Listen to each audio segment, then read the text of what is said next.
All right. Good afternoon, everybody. So we are going to work on this week. We're going to work on quick attacks off of starting. So like a lot of times when people first start jiu-jitsu, they're like, I don't know what to do, and like especially when you start training, you're like, what am I supposed to do? And the answer is try what you learned. And the truth of the matter is, oftentimes, especially when you first start out, you don't necessarily know. Like, it could be the position that you're working on in the beginning of the week, or the position you're working on when you first start jiu-jitsu. It could be something you never get to, or at least aren't able to get to right away. Whether it be a back attack or a side control attack or whatever, a sweep that you're just having a hard time getting into a position. So we're going to go over a couple of things this week. Things you can do straight off the gun, like look for a pass right away, look for a submission right away, look for a sweep right away. So we're going to start with our, let's have you over here on your knees, please.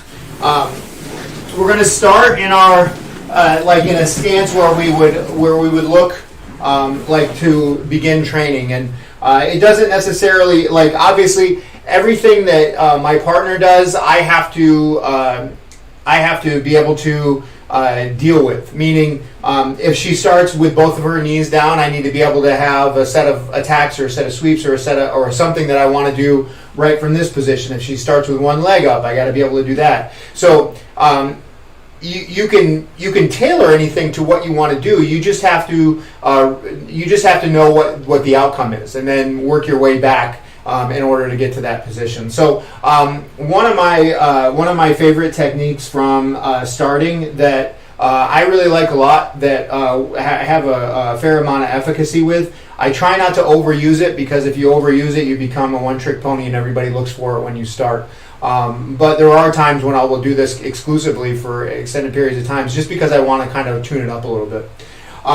So where we're starting here is my right leg is up, my left leg is down. This is my typical starting position whenever I train.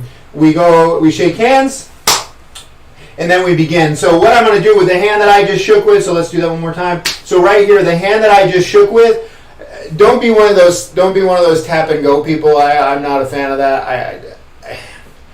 You got to give a person a half a second to kind of settle. So this is my opinion on this. The argument is that once you slap, now all of a sudden they're ready to go. But my thing is like we've just now go. That's my opinion.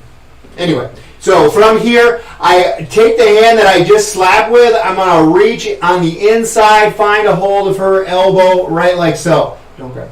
So I'm in here and I grab a hold of the elbow. So I'm just cupping around the outside of the elbow, or right around the inside of the elbow here. From right here, my foot that's forward, I'm going to kick her leg out to the side. At the same time, I'm going to pull her arm towards me. So it's going to look something like this here.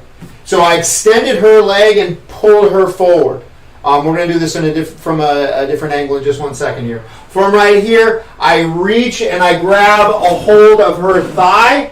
And now what I'm going to do is I'm going to back step. I'm going to start scooting my butt back. At the same time, I'm using this hand and pulling her towards me. I'm going to start trying to get my bottom hook between her legs. So from right here, I start to inch my way back. I pull her. My hook goes in. We're going to do this from a different angle in just 1 second here. I step my second hook in, and then I start attacking the back immediately.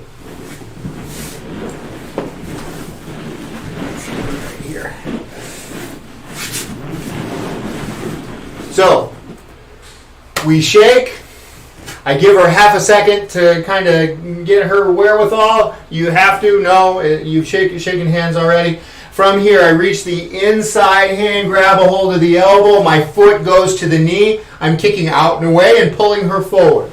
Out and away, pulling her forward.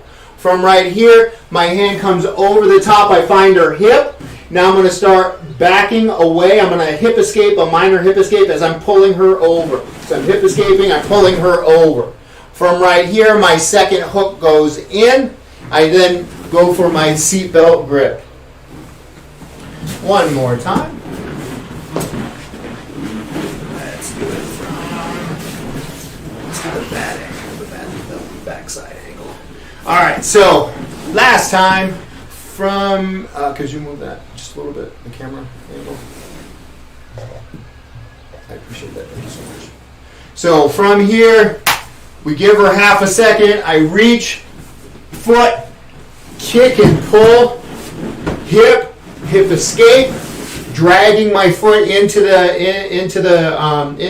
grabbing my foot into the hook position, meaning between her legs. From right here, my second hook comes in. I take my seatbelt grip. Remember, my choking hand, I'm grabbing a hold of my choking hand and getting myself into my good back position here.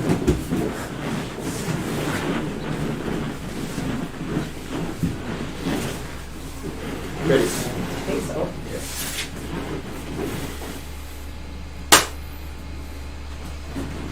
So you got to be closer.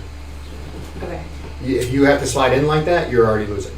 Oh, okay. Because if you slide in like that, I'm going to immediately start circling away from you. You need to be able to reach and go. If you have to slide yourself in, you're way too far away. Okay.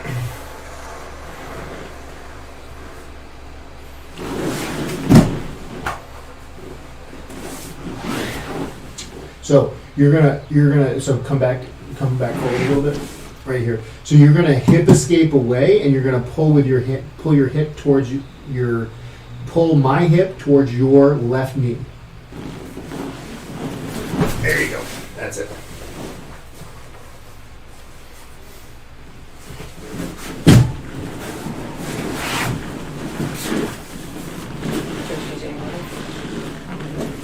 No, you're good.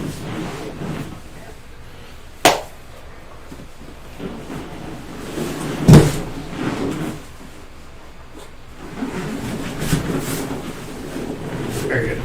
Good. All right, so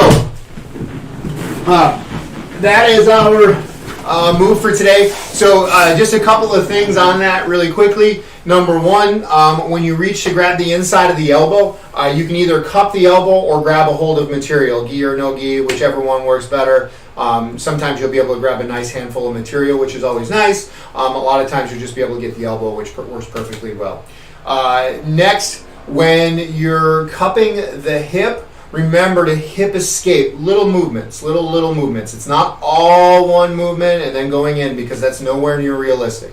A lot of times it's going to take, because you're trying to pull their hip over as you're hip escaping away, you do one big hip escape and pull, you just put yourself out of position. We got to do small movements because you have to get your angle on pulling that hip over. My arm strength your arm strength is typically not going to be able to beat a full-grown human being resisting you. So you need to do smaller movements to kind of keep them off balance as you're getting your way around to that angle.